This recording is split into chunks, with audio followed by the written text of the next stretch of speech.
Assalamualaikum warahmatullahi wabarakatuh. Selamat sore pemirsa TVRI Jawa Tengah dimanapun Anda berada.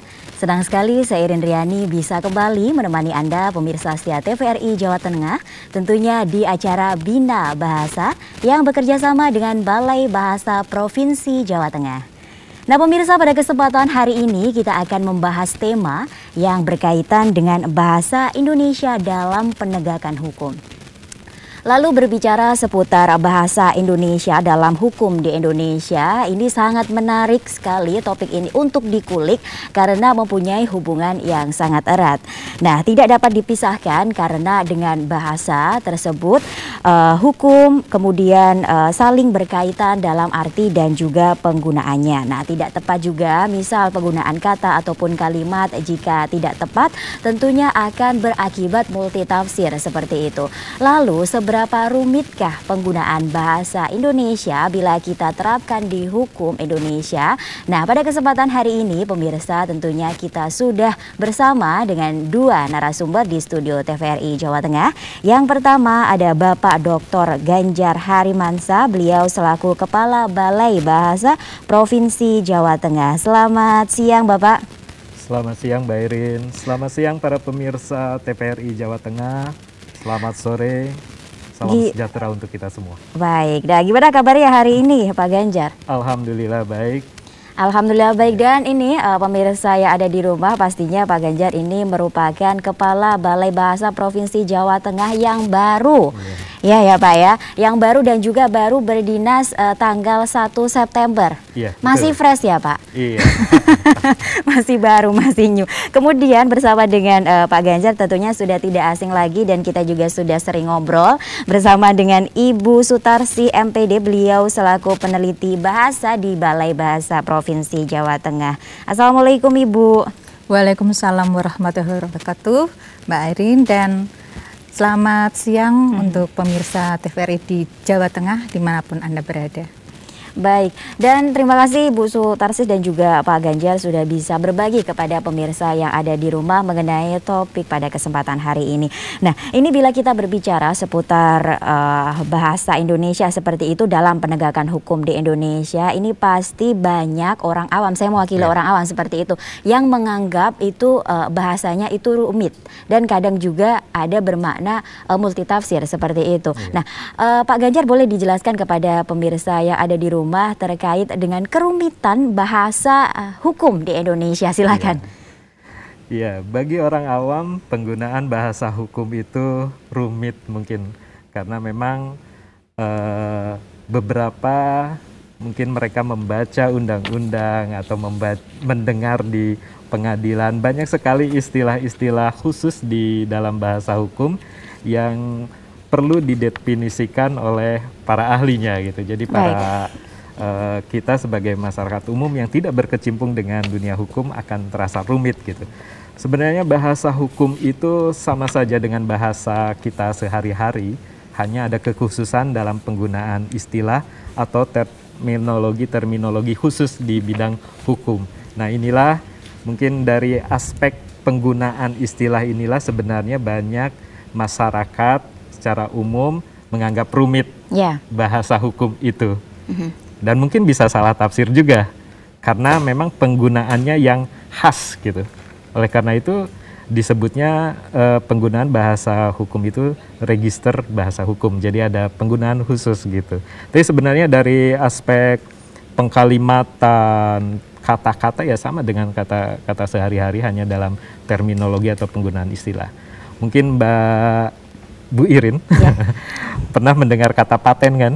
Pernah. Iya, itu paten. Istilah hukum itu. Tapi kalau misalnya Bu Irin mendengar kata obat paten dengan produk ini sudah dipatenkan, itu artinya lain kan? Berbeda. Beda. Satu istilah hukum, satu istilah dalam perdagangan gitu. Nah, itu mungkin yang menganggap bahasa hukum itu rumit dan sulit dipahami gitu. Iya, jadi bergantung kondisinya seperti itu, pemakaian bahasa tersebut. Iya, oleh karena itu dalam bahasa hukum konteks situasional dan penggunaannya itu sangat penting gitu. Iya. Lalu ini terkait dengan hal itu, ini Bu Sutarsi, apakah bahasa Indonesia itu maksudnya di sini digunakan sebagai bahasa hukum dan apakah sudah ada landasannya? Sebelum menjawab pertanyaan yang saya ajukan ke Ibu Sutarsi, kita lihat terlebih dahulu biar pemirsa juga lebih jelas terkait dengan ilustrasi berkaitan dengan tema yaitu bahasa Indonesia dalam penegakan hukum.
Baik pemirsa, tadi kita sudah saksikan bersama ilustrasi terkait dengan bahasa Indonesia dalam penegakan hukum seperti itu yang ada di Indonesia. Nah, ini sangat menarik sekali ya pemirsa untuk dikulik tadi terkait dengan bahasa hukum yang apabila kita sebagai orang awam tentunya juga harus tetap belajar bahasa Indonesia, apalagi tadi Pak Ganjar juga sudah menyampaikan juga bahwasanya bahasa yang digunakan itu juga harus sesuai dengan situasi dan kondisi. Bila di hukum tentunya apa maknanya berbeda dengan bahasa yang misal kita gunakan sehari-hari seperti itu. Lalu ke Ibu Sutarsi ini, Bu, terkait dengan tadi bahasa Indonesia, apakah memang sudah tepat seperti itu digunakan dalam bahasa hukum? Lalu apakah ada landasannya begitu? Ya, terima kasih atas pertanyaan Mbak Airin ini. Seperti yang pemirsa tahu, bahwa Indonesia merupakan negara yang berlandaskan hukum dengan Pancasila sebagai sumber dari segala sumber hukum di Indonesia. Itu artinya semua produk hukum di Indonesia, baik itu berupa undang-undang, kemudian peraturan pemerintah pengganti undang-undang, kemudian keputusan presiden, juga harus berlandaskan Pancasila. Nah, kalau kita kaji secara mendalam lagi, Pancasila sebagai dasar negara sekaligus sumber dari segala sumber hukum itu terdiri atas sila-sila yang kesemua silanya itu menggunakan bahasa Indonesia. Nah, hal itu mengindikasikan bahwa semua produk hukum harus mengikut pada Pancasila, yaitu menggunakan bahasa Indonesia. Nah, mengenai apakah ada aturan mengenai bahwa produk hukum itu harus berlandaskan Pancasila, kemudian menggunakan bahasa Indonesia, ini sebenarnya ada dalam asas formil pembentukan peraturan perundang-undangan butir F. Saya bacakan ya, karena saya tidak hafal daripada salah. Yaitu kejelasan rumusan setiap peraturan perundang-undangan harus memenuhi persyaratan teknis penyusunan peraturan perundang-undangan, sistematika, pilihan kata atau istilah, serta bahasa hukum yang jelas dan mudah dimengerti sehingga tidak menimbulkan berbagai macam interpretasi dalam pelaksanaannya. Ini dimaksudkan bahwa bahasa hukum itu adalah bahasa Indonesia yang sistematis, artinya ada tata urutannya. Jadi harus mengikuti kaidah bahasa Indonesia. Kaidah itu apa? Aturan dalam tata tulis bahasa Indonesia, bagaimana penggunaan tanda baca, penggunaan huruf kapital, huruf non kapital, kapan itu huruf itu ditulis dengan cara cetak miring, kemudian bagaimana penggunaan tanda bacanya. Selain itu juga masalah diksi atau pilihan kata yang tadi sudah disampaikan oleh Bapak Ganjar di awal, bahwa bahasa hukum sebenarnya juga bahasa Indonesia, hanya saja merupakan register. Jadi memang istilah khusus yang ada dalam bidang hukum. Kadang-kadang ada kata yang sama, tetapi ketika digunakan dalam ranah yang berbeda akan memiliki makna yang berbeda pula. Seperti tadi yang dicontohkan mengenai kata paten, dia akan menjadi istilah bidang hukum, misalnya produk paten begitu.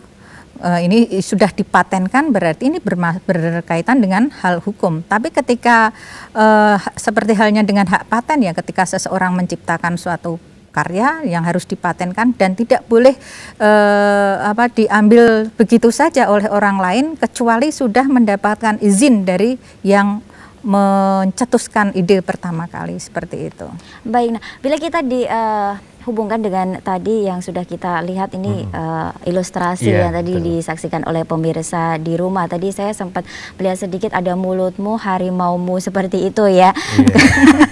Nah itu sekarang sudah tidak mulutmu harimaumu, tapi jarimu harimaumu itu juga. Penjaramu malah. Kenapa? Jarimu bisa jadi penjaramu. Iya. Lalu baik, kalau untuk Pak Ganjar sendiri, lihat tayangan tadi ilustrasi yang disaksikan juga kepada pemirsa di rumah, apa nih yang mau diutarakan ini kepada pemirsa? Iya, bahasa hukum itu unik ya, karena memang digunakan di dunia hukum dengan penggunaan khusus pula. Kalau bahasa hukum itu sendiri secara nyata dalam penggunaannya bisa kita lihat dalam kalau kita membaca peraturan, perundang-undangan dan semacamnya. Atau ketika kita melakukan transaksi jual beli kemudian kita membuat surat perjanjian atau ada akta jual beli, akta perjanjian. Itu sebenarnya bahasa-bahasa khas yang digunakan dalam bahasa hukum. Kemudian ketika kita misalnya di dalam persidangan melihat hakim dengan para penasehat hukum atau dengan terdakwa, ada dialog-dialog. Nah, itu register-register dalam penggunaan bahasa Indonesia dalam ranah hukum gitu.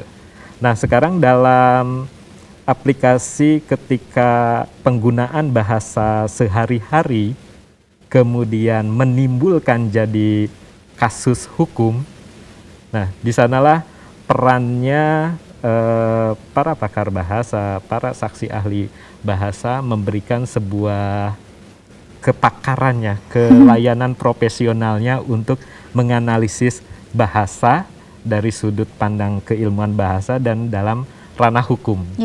Nah, sekarang kan banyak kasus pencemaran nama baik ya, baik ditinjau dari KUHP, apalagi Undang-Undang ITE dan sebagainya.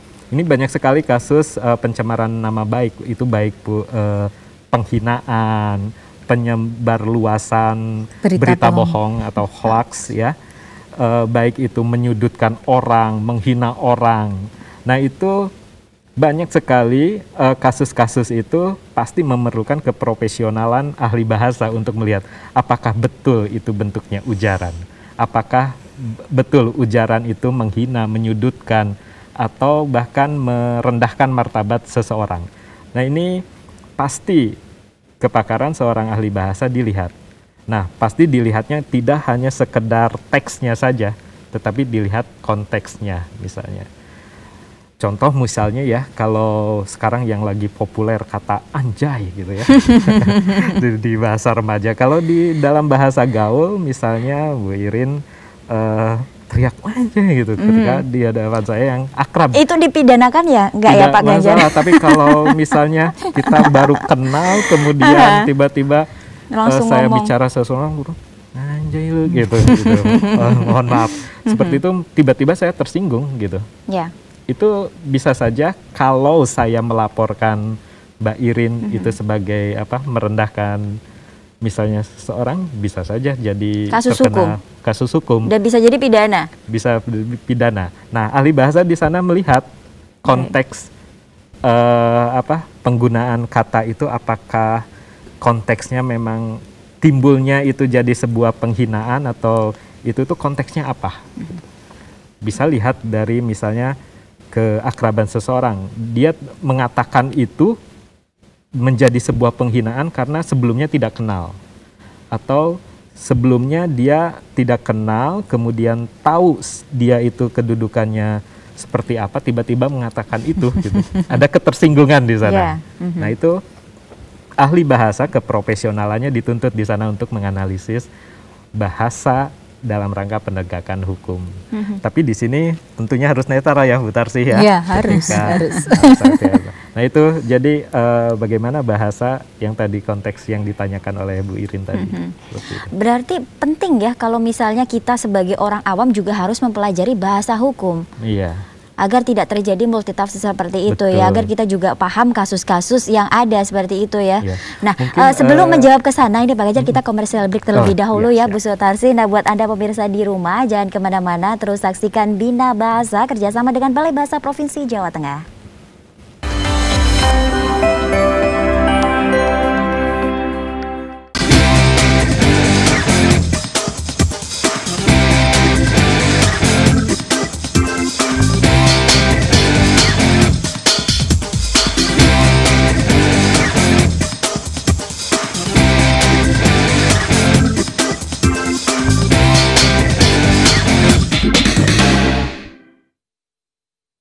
Baik, menyambung kembali kebersamaan Anda pemirsa, masih bersama kami di Bina Bahasa kerjasama dengan Balai Bahasa Provinsi Jawa Tengah. Dan tentunya kita masih membahas ini pemirsa seputar bahasa Indonesia dalam penegakan hukum. Dan kami juga mengundang Anda untuk bergabung bersama kami, bisa menghubungi di line telepon TVRI di 0246707500, di 0246707500. Dan Anda juga bisa menyaksikan tayangan kami lewat channel YouTube TVRI Jawa Tengah, dan jangan lupa untuk ikuti akun Instagram kami @TVRI Jawa Tengah. Dan kami juga ada informasi ini untuk Anda pemirsa TVRI Jawa Tengah yang setia menonton tayangan kami Bina Bahasa yang bekerja sama dengan Balai Bahasa Provinsi Jawa Tengah, bahwasanya di Balai Bahasa Provinsi Jawa Tengah ini juga mengundang lembaga pemerintah maupun swasta ataupun perorangan untuk menjalin kerjasama dan juga berpartisipasi aktif dalam kegiatan yang diselenggarakan Balai Bahasa khususnya Provinsi Jawa Tengah seperti itu.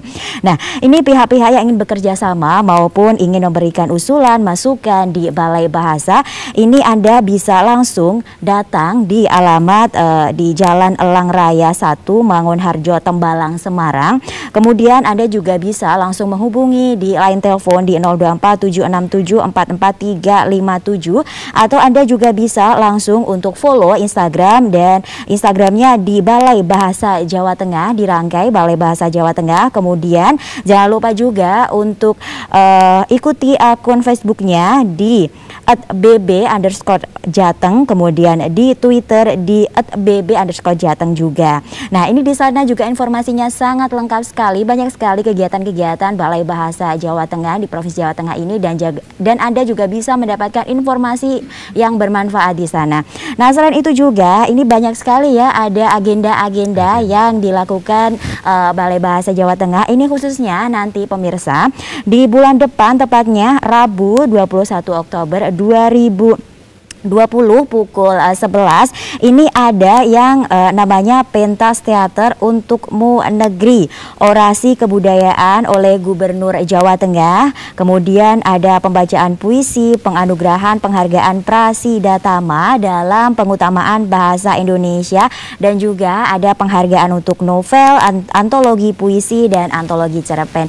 Ini rutin sekali kegiatan ini dilakukan di Balai Bahasa Provinsi Jawa Tengah. Nah, buat Anda nih pemirsa, jika tertarik, Anda langsung saja untuk follow, kemudian kepoin, bahasanya kepoin apa ya? Untuk follow, kemudian langsung aja dicek di sana, informasinya lengkap sekali seperti itu. Nah, ada webnya juga ya, ini Balai Bahasa Jawa Tengah ya. Ada. Untuk webnya sendiri, ini Anda langsung mengunjungi di www.balaibahasajateng.web.id. Nah, ini paket komplit sekali nih pemirsa. Luar biasa sekali sekali. Nah, ini berkaitan dengan Balai Bahasa Jawa Tengah yang banyak sekali kegiatan dan juga informasinya sangat bermanfaat juga untuk pemirsa. Ini kita balik lagi untuk mengupas tema pada kesempatan hari ini yang tadi masih tertunda ya Pak Ganjar. Bagaimana kita bisa memahami, maksudnya kita sebagai orang awam tentunya harus belajar betul bahasa Indonesia yang diterapkan dalam bahasa hukum seperti itu. Baik, kalau untuk Ibu Sutari sendiri ini Bu, terkait dengan hal itu ini Bu.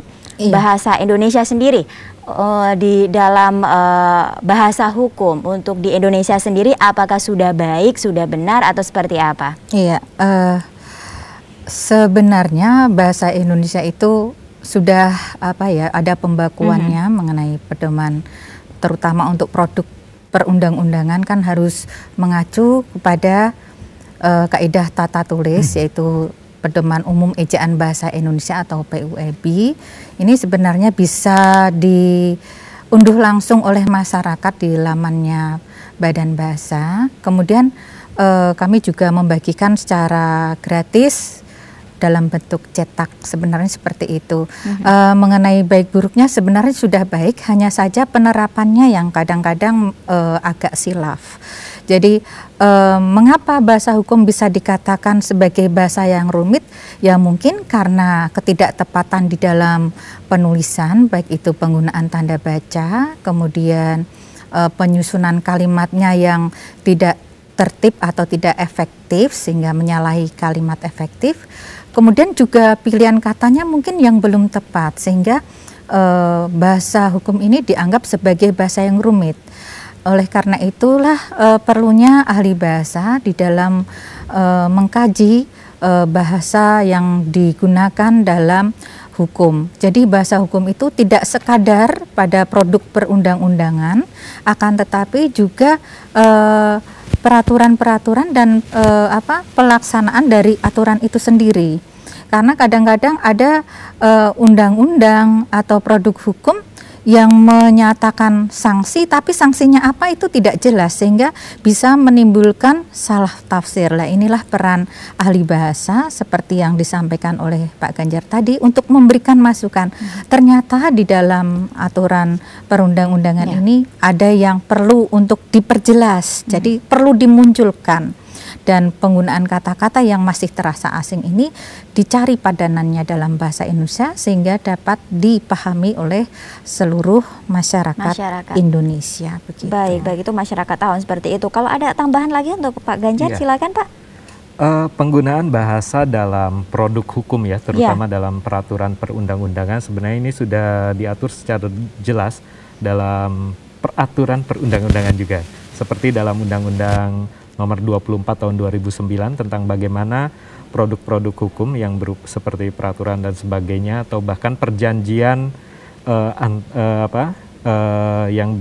dari asing dan Indonesia harus menggunakan bahasa Indonesia gitu.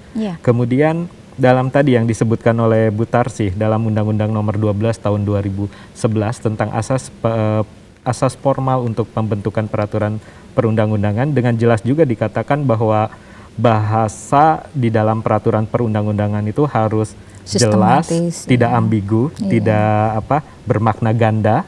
Kemudian yang pasti harus menggunakan bahasa Indonesia yang baik dan benar. Ini jadi catatan penting juga bahwa bahasa dalam produk hukum juga harus berprinsip pada kejelasan, kelugasan dan ketidakambiguan itu gitu. Jadi ini juga bisa mengatasi yang tadi anggapan bahwa bahasa hukum itu rumit. Nah, kalau sudah jelas, sudah lugas dan bisa dipahami oleh semua orang, ya keambiguan, ketaksaan atau kebermakna gandaan itu bisa dihindari. Jadi dan itu juga ini yang perlu kami informasikan bahwa Badan Pengembangan dan Pembinaan Bahasa, Kementerian Pendidikan dan Kebudayaan, yang ada 30 UPT-nya di tiap provinsi termasuk Balai Bahasa Provinsi Jawa Tengah, ini selalu berperan dalam misalnya kalau di DPR, di DPRD mungkin kita sebagai pendamping dalam pembuat peraturan-peraturan. Jadi kami sebagai ahli bahasa yang mendampingi agar produk-produk hukum, produk-produk peraturan perundangan itu tidak ambigu itu, Yeah. jadi biar jelas gitu. Yeah. Jadi disinilah pentingnya praktisi hukum kita yang mengetahui bahasa saling bersinergi untuk bekerja sama.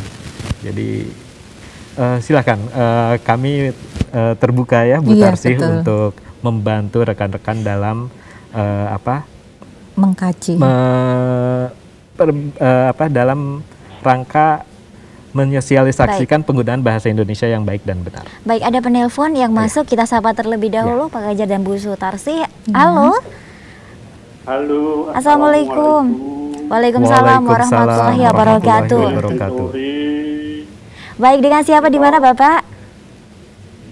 Kulo nami kulo Sumarno, Pak Sumarno. saking Wonokerso, Sragen. Baik, Bapak. Apa ini Pak pertanyaannya, Pak? Ngeten nggih, Bu nggih, kulo gadah gagasan menawi penyunatan kata dalam kalimat itu Penyunatan. sudah umum, tetapi dampaknya jelek. Kados pundi caranipun nglurusaken utawi ngleresaken kebiasaan menika amargi kurang tertib. Kaping kalih mohon penjelasannya makna garis miring dalam sila keempat sila Pancasila. Itu pada waktu masih muda, masih sekolah, garis miring tidak boleh dibaca waktu pembacaan sila-sila Pancasila. Matur nuwun. Sama-sama. Wassalamualaikum. Waalaikumsalam warahmatullahi wabarakatuh. Sama-sama Pak Sumarno. Nah, ini bisa langsung ditanggapi oleh Pak Ganjar ataupun Bu Sutarsi terlebih dahulu terkait yang pertama tadi penyunatan kata gitu ya. Seperti itu ya. Itu ada padanan katanya Mbak, nggak Bu? Atau Bapak? Mungkin yang dimaksud itu penghilangan kata. Penghilangan mungkin ya. kata. Karena kalau di dalam Ya. bahasa Indonesia itu kan ada pemendekan kata atau abrasi gitu Ya. ada kemudian singkatan dan ada akronim. Nah, mungkin kalau yang dimaksud dalam konteks kalimatnya Bapak Sumarno? Sumarno ini tadi dari Sragen, mungkin adanya penghilangan kata. Ya. Ya, kalau masalah penghilangan kata, kalau mengambil istilah Bapak tadi penyunatan kata tadi, kalau kata-kata itu memang dirasa tidak penting atau tidak menimbulkan makna yang salah, dihilangkan itu tidak masalah. Tapi kalau tidak hadirnya sebuah kata sehingga bisa menimbulkan makna yang lain atau makna berbeda, itu baru itu akan menjadi masalah. Jadi itu yang bisa saya tanggapi mengenai penghilangan kata. Jadi boleh saja penghilangan kata asal tidak menimbulkan perubahan makna dan itu menjadi lebih baik. Tapi kalau itu menjadi tidak baik, justru maknanya menjadi kabur, itu malah yang Apalagi bermakna ambigu seperti itu ya Bu ya. Iya.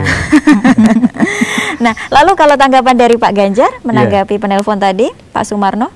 Terima kasih Pak Sumarno, matur nuwun sangat pertanyaannya. Dan ini pertanyaan menarik Bu Irin. Ya.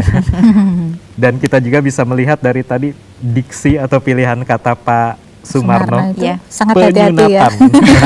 Sangat hati-hati Iya, beliau. ini sebagai contoh bahwa ternyata tiap kata itu punya nilai rasa dan register tersendiri gitu. Iya. Bagi bidang kedokteran mungkin penyunatan itu proses Pemotongan lain sebagian dengan ya. beda dengan misalnya dalam keuangan atau dalam penegakan hukum misalnya. Penyunatan beda gitu. Dengan penyunatan misalnya ada bantuan, kemudian Disunat. sekian juta, kemudian ada penyunatan, berarti ada pemotongan. Gitu. Ya. Nah, itu ranah hukum. Baik. Dan ternyata ya kita sebenarnya budaya penyunatan atau penyingkatan kata itu memang di Indonesia sebuah kebiasaan ya. Iya. Seperti ada contohnya akronim ya, atau penyingkatan kata atau singkatan kata itu juga bukti budaya bahwa bahasa itu juga ingin ada kepraktisan.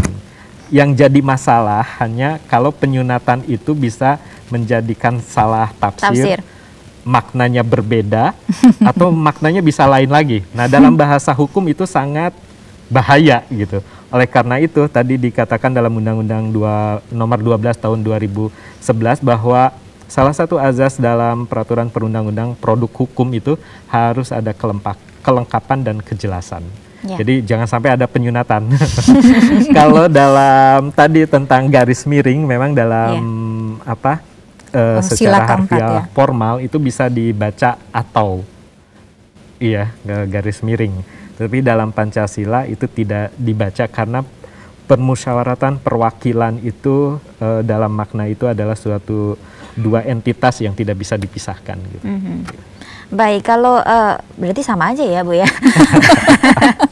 Tanggapan dari Ibu Sutarsi, berarti kalau untuk di garis miring di sila keempat sila Pancasila tidak dibaca, memang seharusnya tidak dibaca seperti itu ya. Kalau dikaitkan dengan penggunaan kalimat lain itu dibaca atau seperti itu.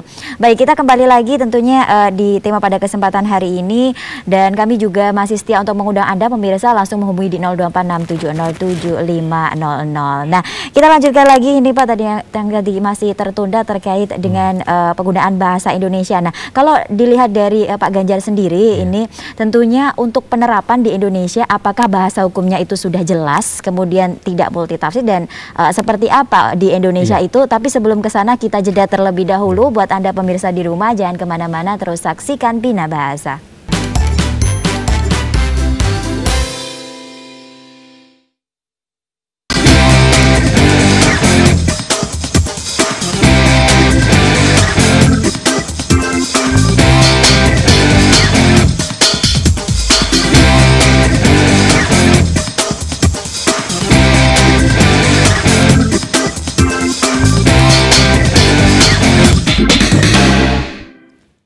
Terima kasih pemirsa Anda pasti bergabung bersama kami di Bina Bahasa. Nah, kita langsung saja ini Pak Ganjar tadi menanggapi, menurut kacamata Pak Ganjar sendiri ini Pak, melihat fenomena yang terjadi, apakah memang untuk penerapan bahasa Indonesia di ranah hukum itu sudah jelas, sudah lugas, bagaimana di Indonesia? Ya, kalau selama ini yang saya amati dalam produk-produk hukum kita, terutama peraturan pemerintah, peraturan daerah, peraturan bupati dan sebagainya.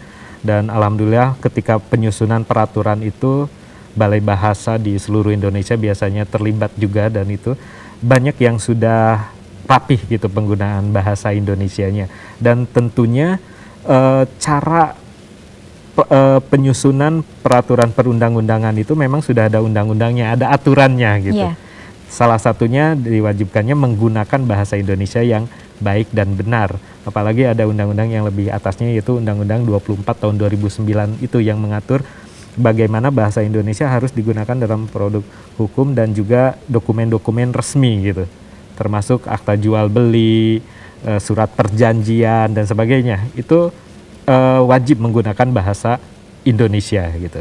Nah, ini tinggal bagaimana implementasinya atau penerapannya di dalam para praktisi hukum dan sebagainya. Ini penting untuk jadi kesadaran terhadap mengutamakan bahasa Indonesia. Itu. Termasuk kan sudah ada undang-undangnya bagaimana bahasa digunakan dalam ruang publik, termasuk dalam media-media luar ruang seperti baligo, nama tempat, nama jalan, nama gedung dan sebagainya. Jadi penegakan, tanda petik, penegakan hukum berbahasa Indonesia itu sudah kuat aturan-aturannya gitu. Iya, baik. Saya tertarik ini seputar dengan bahasa hukum seperti itu. Kalau di bahasa sendiri sebenarnya ada tidak ilmu bahasa yang khusus untuk mempelajari bahasa hukum? Iya. Ada, Ibu Sutarsi atau Pak Ganjar? Iya, mungkin nanti Bu Tarsi yang menjelaskan ya. Ilmu bahasa atau linguistik itu memang terus berkembang gitu. Dan banyak penyesuaian dengan perkembangan ilmu itu sendiri. Dan salah satunya yang sekarang berkembang dalam hubungannya bahasa dan hukum itu sekarang mungkin Bu Irin juga baru mendengar, mungkin ada forensik linguistik forensik. Baru gitu. mendengar, iya. Yaitu bagian dari kajian atau keilmuan yang mengkaji bahasa dalam ranah hukum. Nah, mungkin nanti Bu Tarsi bisa menjelaskan tentang bahasa dan hukum dan hubungannya dengan ilmu yang terkait dengan itu. Baik, silakan Ibu. Iya, jadi seperti yang sudah disampaikan oleh Pak Ganjar tadi, ada ilmu bahasa, bagian dari ilmu bahasa ya, cabang dari ilmu bahasa, itu yang disebut dengan linguistik forensik. Jadi linguistik forensik adalah ilmu bahasa yang mempelajari khusus untuk meneliti tentang penggunaan bahasa dalam bidang hukum. Jadi di sini tidak hanya pada produk hukum, tetapi juga hal-hal yang nantinya bisa sampai ke ranah hukum. Seperti tadi Mbak Irin juga sudah menyampaikan ya mengenai penggunaan bahasa di media sosial. Jangan main-main dengan media sosial itu, karena media sosial itu merupakan komunikasi massa. Artinya tidak hanya melibatkan antara satu orang yang memposting atau mengunggah sebuah tulisan dengan orang yang dimaksud, tetapi ini juga bisa dilihat atau dibaca oleh orang yang ada di dalam komunikasi massa tersebut, sehingga bahasa dalam media sosial ini bukan ranah pribadi lagi, tapi menjadi ranah umum. Nah, ini tadi saya mengatakan bahwa perkara mulutmu harimaumu sekarang beralih, bukan hanya jarimu adalah harimaumu, tapi jarimu adalah penjaramu, begitu. Karena sudah banyak ya kasus yang berkaitan dengan media sosial ini yang kami tangani di Balai Bahasa Jawa Tengah. Itu gara-gara ada juga yang dari Balai Bahasa yang menangani ini. Iya, banyak. Jadi kami di Balai Bahasa itu ada layanan. Jadi selain layanan jasa penerjemahan yang dilakukan oleh teman-teman penerjemah, kemudian ada layanan jasa penyuluhan oleh teman-teman penyuluh, kami juga membuka layanan jasa ahli bahasa bidang hukum. Artinya kami akan memberikan layanan seputar persoalan hukum yang berkaitan dengan bahasa. Jadi kami ahli bahasa ini menganalisisnya juga sesuai dengan bidang keilmuan kami, yaitu ilmu bahasa. Jadi jangan tanyakan pasal-pasalnya, tanyakanlah bahwa kata-kata ini bisa tidak masuk ke dalam delik aduan itu, begitu. Jadi disinilah peran ahli bahasa menggunakan kajian linguistik forensik, jadi mengkaji persoalan-persoalan bahasa yang tersangkut dalam kasus hukum. Biasanya masuk dalam ranah pidana, tapi kadang-kadang juga bisa masuk ke ranah perdata, bergantung bagaimana nanti prosesnya. Jadi tadi kembali ke masalah media sosial tadi, kadang-kadang orang niatnya hanya bercanda. Ini banyak kasus loh yang seperti itu, seperti kasus martabak telur ini di luar Jawa kebetulan. Jadi ada seseorang mengunggah status di Facebooknya mengatakan menurut info dari kepolisian, disebutkan nama polisiannya. Ini hati-hati, jangan menyebut nama lembaga, apalagi ini berita bohong, ini bisa masuknya ke fitnah dan pencemaran baik. Bahwa si Marta telah dimutilasi dan digoreng dalam minyak panas. Nah, gara-gara postingan tersebut, masyarakat di sana menjadi heboh ya, jadi takut, wah ini ada mutilasi model baru. Biasanya mutilasi itu kan hanya dipotong-potong ini. Ini sudah dipotong-potong, dimasukkan minyak panas, dan yang menyampaikan itu adalah info dari kepolisian. Loh, jangan main-main dengan hal semacam itu. Nah, gara-gara postingan tersebut, orang tersebut masuk ke dalam ranah pidana, akhirnya dia terjerat kasus ITE ya, hukumnya, undang-undangnya, ya pastilah dia dihukum. Dan hukumnya bukan dalam jangka waktu sehari dua hari, tapi banyak waktu, kemudian juga ada denda berupa uang juga, maksimal 1 miliar ya. Jadi gara-gara jari ini masuk penjara dan hartanya pun ikut terkuras. Jadi hati-hatilah itu. Jadi memang harus difilter ya, maksudnya harus disaring terlebih dahulu seperti itu. Jangan hanya, biasanya kalau dapat informasi di media sosial langsung disebarkan, itu. Ya kan, di grup kemudian. Nah, itu harus hati-hati seperti itu. Jadi kalau misalnya ini kalau misalnya kita terlibat gitu ya dalam kasus hukum seperti itu, berarti tidak hanya membutuhkan pengacara, tapi juga ahli bahasa ya. Iya, iya, betul. Jadi tidak semua kasus yang diajukan ke dalam berita acara pemeriksaan itu nanti akan larinya langsung ke pidana, tidak. Jadi nantilah yang dari ahli bahasa yang akan menganalisis. Kalau memang itu bahasanya menurut ilmu ahli bahasa itu tidak bisa dijerat dengan pidana, artinya kasus itu akan terhenti dan tidak akan berlanjut. Nah, dalam hal ini seorang ahli bahasa dituntut untuk bersikap netral, artinya tidak memihak. Yang salah ya memang harus salah, yang benar ya memang harus benar. Jangan sampai yang salah malah benar. Kemudian yang benar malah masuk penjara. Itu kan juga ini berkaitan dengan bukan hanya dosa atau neraka ya, tapi ini juga berkaitan dengan nasib seseorang, kemudian ada nama baik juga. Nah, kalau ini sampai terjadi kan nanti berarti ada rehabilitasi, perbaikan nama orang itu sendiri, dan banyak hal yang berbuntut di belakangnya itu dari kesalahan dalam menganalisis sebuah kasus begitu. Baik, berarti penting ya Pak Ganjar ya untuk bahasa hukum dalam kasus hukum itu sendiri. Iya, bahasa dan hukum itu memang sejak awal abad 19 itu menjadi perhatian para ahli bahasa. Bagaimana menempatkan bahasa-bahasa dalam ranah hukum. Jadi di samping itu berkembang juga tentang etika bahasa dalam hukum dan sebagainya. Nah, ketika berbicara etika ini ada juga hal yang penting bahwa ternyata bahasa dan hukum itu ada tugas sosialnya, yaitu membentuk kesadaran masyarakat untuk berbahasa dengan memperhatikan hukum yang ada. Ini penting juga. Jadi kesadaran berbahasa dengan kesadaran hukum yang ada. Kalau di pembelajaran ini namanya kesadaran bahasa kritis gitu. Jadi bagaimana para ahli bahasa juga membuka wawasan masyarakat umum untuk sadar berbahasa dengan baik ya, dan alhamdulillah kalau benar gitu kan. Dan dalam hal ilmu forensik tadi, forensik linguistik yang berhubungan dengan kasus-kasus hukum ini penting juga mungkin belum banyak yang tahu kita bahwa itu sekarang karena seiring dengan kasus pencemaran nama baik yang banyak ya, jadi banyak juga digunakan saksi ahli, biasanya dari ahli bahasa. Sebagai contoh begini, mungkin Bu Irin misalnya menulis di Facebook, saya kemarin ke tempat ini, dilayani di restoran ini, kemudian dilayani dengan kasar dan sebagainya, saya tersinggung dan sebagainya. Mungkin Bu Irin di sana hanya mengungkapkan kekesalan saja. Curhat.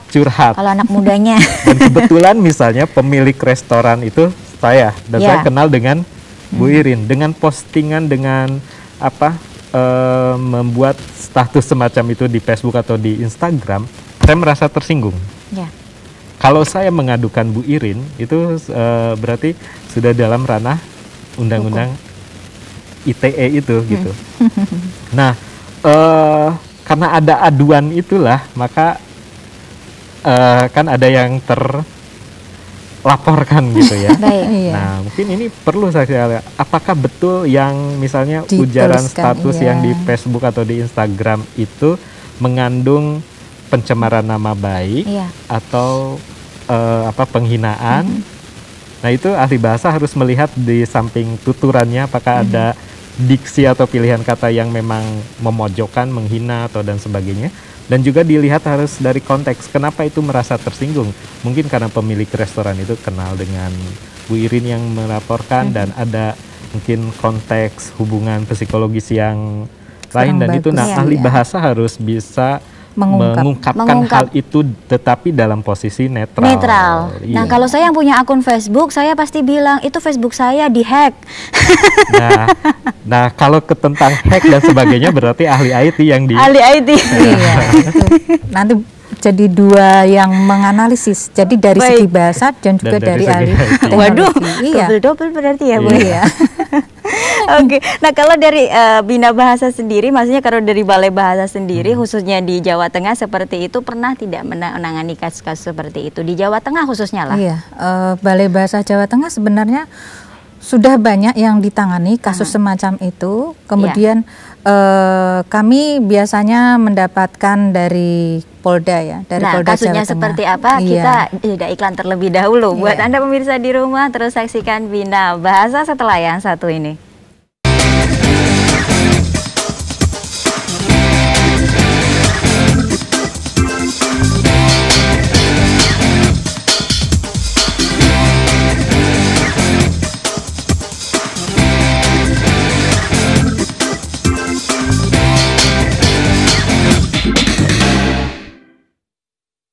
Baik, kembali lagi bersama Anda pemirsa, masih di Bina Bahasa kerjasama dengan Balai Bahasa Provinsi Jawa Tengah, dan kita masih membahas seputar bahasa Indonesia dalam penegakan hukum khususnya yang ada di Indonesia.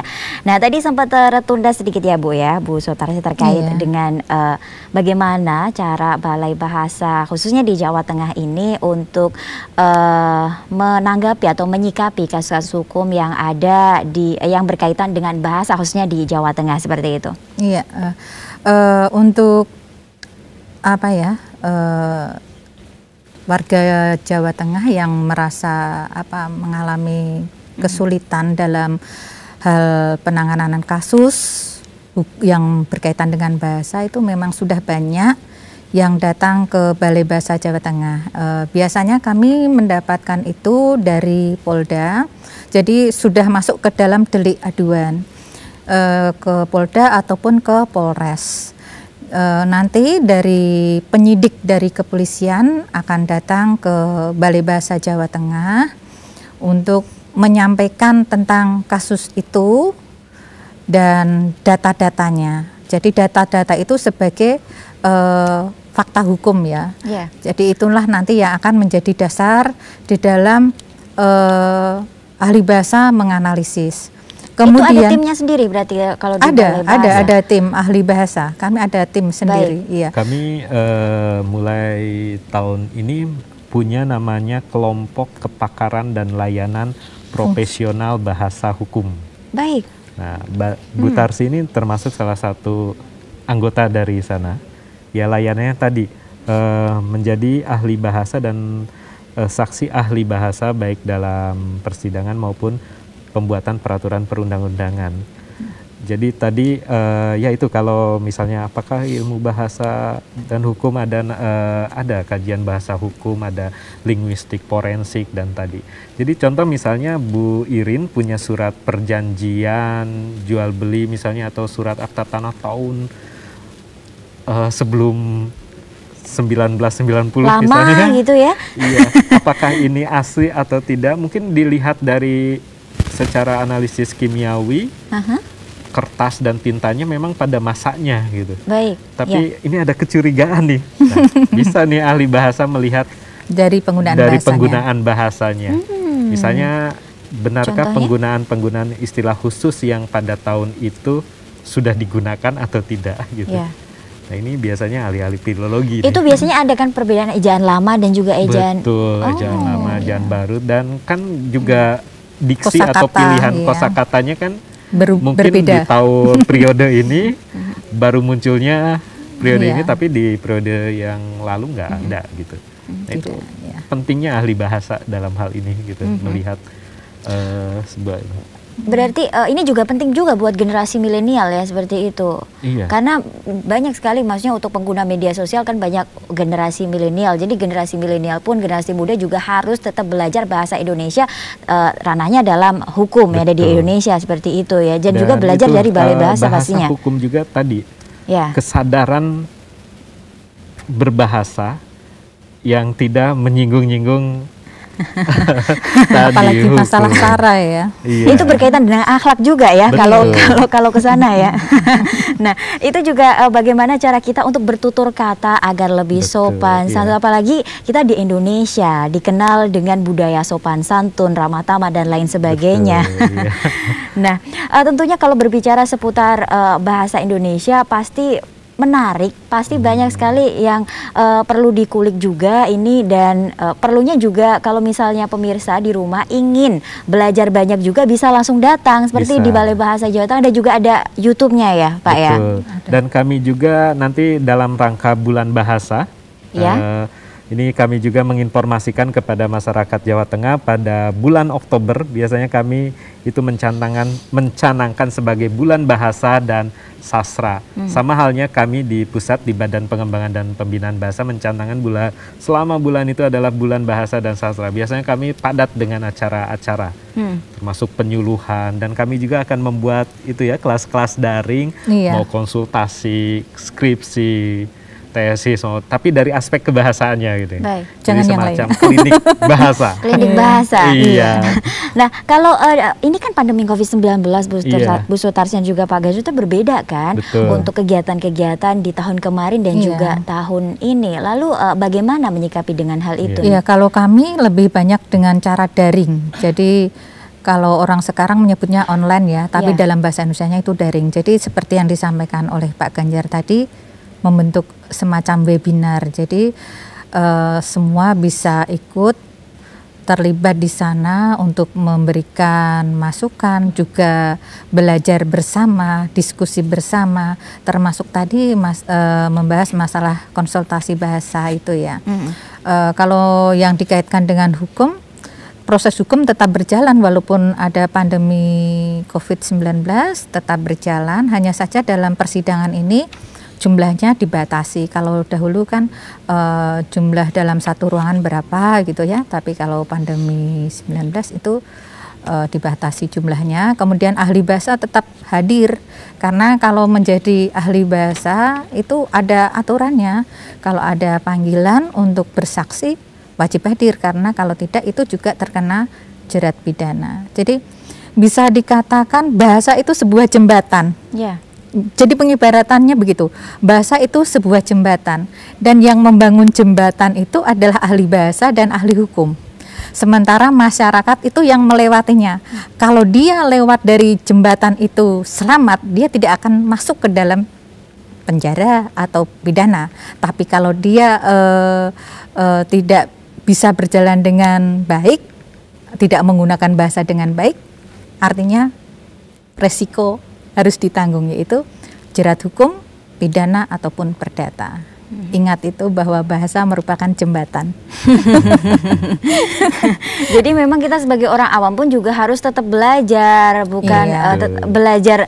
Belajar terus ya pastinya Iya. bahasa Indonesia ini, karena banyak sekali yang perlu dipelajari Betul. loh ya. Bahasa Iya. adalah cermin cara berpikir Ya. kita, bahasa cermin budaya kita, bahasa cermin kepribadian kita. Kepribadian. Iya. Dan yang pasti ketika menggunakan bahasa harus tahu maknanya. Ya. Jangan asal-asalan ikut-ikutan menggunakan itu, tapi ketika ditanya itu maknanya apa tidak tahu. Nah ini bahayanya. Miris tidak melihat generasi muda yang sekarang di Ya. TV, di media sosial dengan adanya hal seperti itu. Ini tugas bersama. Miris ya Pak. Iya. Tapi tidak semua menggunakan bahasa tidak Ya. bagus kok. Banyak yang bisa ditiru dari generasi muda. Bahkan saya sendiri sebagai orang tua, saya senang ketika membaca tulisan-tulisan dari anak muda yang lebih bagus, lebih berbobot dibandingkan tulisan saya begitu. Jadi tidak melulu kalau generasi muda itu tulisannya buruk, tidak. Generasi tua yang buruk juga banyak. Baik, nah ini karena waktu juga yang akan memisahkan Iya. kita, Pak Ganjar dan juga Bu Sutarsi, tidak berasa kurang 2 menit lagi. Apa yang mau disampaikan kepada pemirsa conclusion? Iya, terkait dengan bahasa dan hukum atau bahasa dan penegakan hukum, yang terpenting di sini adalah bahwa kita kesadaran untuk berbahasa secara kritis. Kalau dulu ada istilah mulutmu harimaumu, sekarang jempolmu harimaumu. Jadi bijak dalam berbahasa, baik di dalam ranah komunikasi langsung maupun dalam bermedia sosial. Ya. Baik, kalau Bu Sutarsi? Iya, seperti yang tadi saya ungkapkan, bahasa adalah jembatan, bukan sekadar jembatan biasa, tapi jembatan sirotol mustaqim yang akan membawa Anda kemana. Berat ya, Bu? Iya, akan membawa Anda ke surga ataukah ke neraka. Kalau Anda tidak hati-hati dalam menggunakan bahasa, berarti yang buruk yang akan menimpa Anda. Berat juga tanggungannya ya. Iya. Karena seperti tadi bahasa merupakan cerminan diri. Iya. Ya kan, bagaimana kita berucap itu merupakan ciri dari Bukan hanya berucap, Ya. bertulis juga. bertulis juga Ya, di media menuliskan sosial. kata. Iya.